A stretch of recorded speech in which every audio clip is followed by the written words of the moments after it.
Salut tout le monde, c'est le Flo. Aujourd'hui on se retrouve pour le premier épisode du C'est quoi ça, consacré à un gant, mais pas n'importe quel gant, le Power Glove. Alors qu'est-ce que c'est que le Power Glove ? Eh bien c'est un accessoire sorti en 1989 seulement au Japon et aux États-Unis pour la première console de jeu de salon de l'histoire de Nintendo, la NES. À sa sortie, ce gant coûtait $100, un prix élevé pour un produit de ce genre, mais qui se voulait innovant et révolutionnaire. En effet, on retrouve des similitudes avec la Wiimote, sortie en 2006, soit 17 ans plus tard. Ce gant n'était disponible qu'en version pour les droitiers. Et comment ça fonctionne ? Eh bien, pour illustrer ces propos, que dites-vous de regarder un petit spot publicitaire de l'époque ?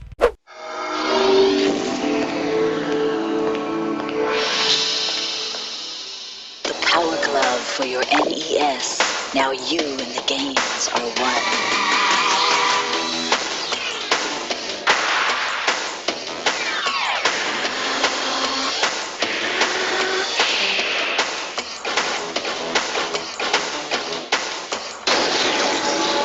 Power Glove. Everything else is child's play. Ce gant était livré avec 3 capteurs qu'il fallait placer sur les extrémités de l'écran de votre télévision.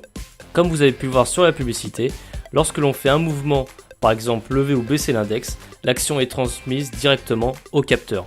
On pouvait aussi utiliser ce gant comme une manette, grâce aux différents boutons qui y sont implantés.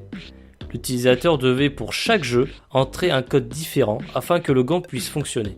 Il y avait bien évidemment différentes interactions que l'on pouvait réaliser, comme par exemple faire sauter un personnage, envoyer des objets dans une pièce, ou imiter la conduite d'une Formule 1.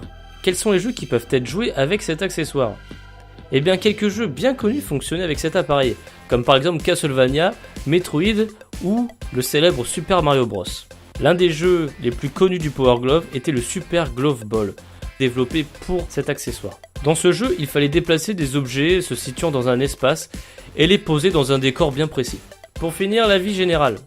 Malgré un concept bien prometteur, le Power Glove fut malheureusement un échec commercial. En effet, le peu de jeux compatibles, les problèmes de réception au niveau des capteurs et le prix en sont pour beaucoup.